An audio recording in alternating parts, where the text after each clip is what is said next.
Gates Adams here on behalf of Apex Trader Funding, and I am here today with Timothy. Timothy, welcome, and thanks for hanging out with me today. Um, First of Jay, I all, appreciate it. obviously we have you on here because you are a paid trader with Apex Trader Funding. And so I wanted to kind of get a little background from you and kind of hear a little bit about your story. Now, you've been actually trading with Apex for a little while, right? That's correct. About 2 years now. Okay. Maybe maybe approaching three, honestly. Okay. I think they just hit the 2 year anniversary in September, so maybe 2.5. Probably Maybe on the maybe high two and a half side. years. Yeah. So, okay, great. Now, obviously, you've been trading a little bit longer than that. How long have you been trading now? Um, Actual stock market trading, I've been trading for 3 years now. Okay. Started off with just buying and holding stocks. Hmm. Went to options, dealt with the options world for a minute, and then I was introduced to futures, Right. and here we are. There you go. I hear that progression all the time. It starts with stocks, then you want leverage, so you go to options. Hate the Greeks, go to futures. We hear the Yeah. same story over and over and over again. So, how did you actually get introduced to futures? Well, there's a podcast during the pandemic. There was a podcast of these two guys who call Earn Your Leisure, and they actually start to bring on people who would introduce different avenues to make money. Of course, pandemic, everybody's trying to make money. Um, they brought on this other guy who was uh, teaching about the Okay. futures market, and I end up getting into one of the what you call it, like a contest Okay. to get into the group for free. Oh, nice. So I was introduced from there. Um, in my options days, I met a couple of people who we stayed together for a while, but then people branched off, and it was just me and my guy. His name is Lou. We call him Next Trade Lou, and we stuck in there together. We both was very interested in this futures market. Um, we end up going with a different funding partner, and we end up meeting our previous mentor, our ex mentor, and it just took it to a whole different level. Gotcha. Gotcha. How important would you say is having a mentor in something like trading? Having a mentor is very important. It's very important. But you also want to make sure that the person that's mentoring you is, I would say, 100% in what they do. Hmm.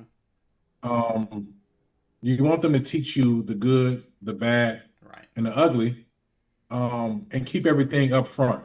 Sure. You want them to be transparent in every aspect of trading. Hmm. You don't want somebody to show you one thing and then and be in the background doing something else. Right. So that's definitely something you want to make sure you look out for.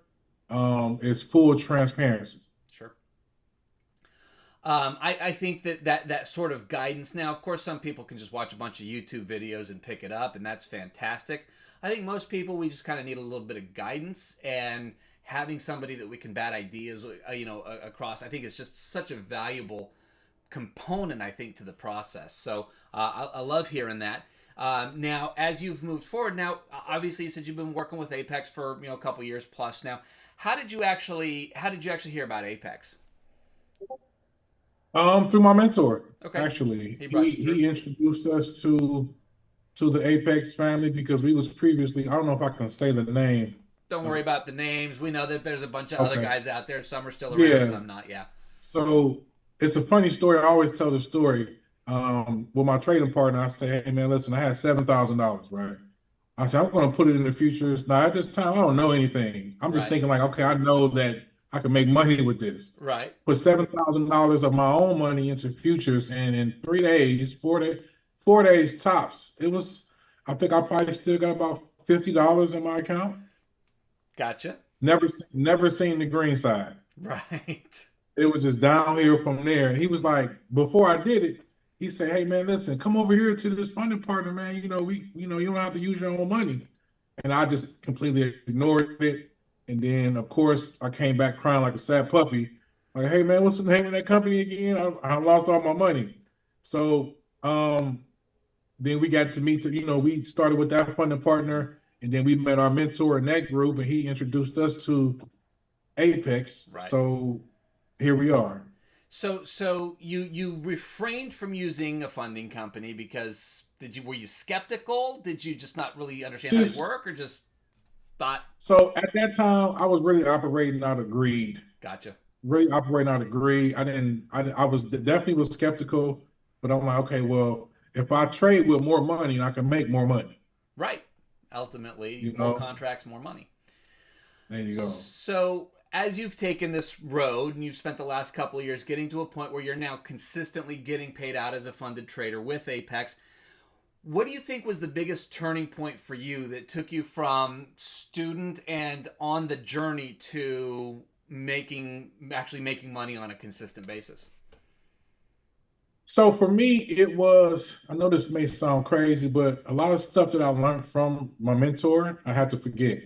Okay, A lot of the fundamental stuff still sticks with me, sure. but the trading style, I had to forget. I had to go out and Right. find my own way with something that actually works, Mm-hmm. and something that wasn't too strenuous on the mental capital. Right. Mental capital is very important, and I didn't want to be the type of trader who took 1,000 trades a day. Sure. I felt like there was too much exposure to the market. So what I did was I had to fall back and revamp myself Mm-hmm. and come up with a strategy to where I will only take maybe 1 or 2 trades a day Gotcha. and still hit my daily goal. Mm-hmm. Still felt comfortable with holding trades, and actually knowing the market structure, knowing where the market possibly can go. Right. So once I found that out, it took a while. It took a lot of money, a lot of tuition Sure. being paid. And I just told myself, I said, hey man, listen, this is not a game. Mm-hmm. This is something that you can't play with because it can be the most lucrative business or lucrative opportunity that any regular person can have. So take it serious, put the work in, and go execute. There you go. Looking back, if you're talking to a new trader, they feel like they've got their strategy down. They're looking to get their first evaluation with Apex or whatever. What's the biggest piece of advice you give somebody at that point in their journey to kind of help them along? Stay disciplined, man. Mm-hmm. Stay disciplined. Um, I won't even say stay disciplined. Build discipline. Mm-hmm. Build consistency. Form good habits. Right. Also, surround yourself with like-minded people who actually want to see you win. There you go. Some people can do it by themselves. Me personally, I needed to bounce ideas off of different people. I need to know what are your sentiments on this? What are your sentiments on that? That way I can gauge and come together with my own theory Mm-hmm. and start executing. There's a ton of information out there on YouTube for free. Um, just stay consistent. Stay consistent and make sure your risk is intact. Right. You have to make sure your risk is intact. You don't want to be going for small targets, but you risking half of your account for 8 ticks. There's a reason I'm laughing at that because I have been there for sure. And Yeah, in fact, it's funny you mentioned having to unlearn what you had learned previously. In fact, it was really funny. I just did a video. It was either yesterday or the day before, which literally was I'm having to unlearn old stuff that was taught to me by previous mentors through previous experiences, and I'm having to push all of that away so that I can open space for just really recreating and rebuilding what it is that I'm looking for moving forward. So I get yeah, it, man. It sounds I think it parallels what a lot of other traders are experiencing, and that's one of the beauties of being able to do these interviews is a lot of times we'll find ourselves at similar points on the journey, and it's good to know that where I am now someone else has been, and where you are now is somewhere that somebody wants to be in short order. So I really appreciate you taking some time and hanging out with me today. This has been a lot of fun and definitely insightful. One of the things that I like to do is catch up a few months after this first interview and just kind of see where things are going and see how things are coming along. After a little bit of time. You up for catching up here in a few months? Absolutely, Awesome, absolutely. awesome. I'm here, man. I'm here until the wheels fall off. So, I love it. you know, I love it. Well, man, keep doing what you're doing, and let's keep in touch, and we'll catch up in a few months and see where everything's going from there. absolutely, All right, absolutely. Thank you, man. I appreciate it. my pleasure. Thank you. We'll chat with you soon. All right. Bye bye.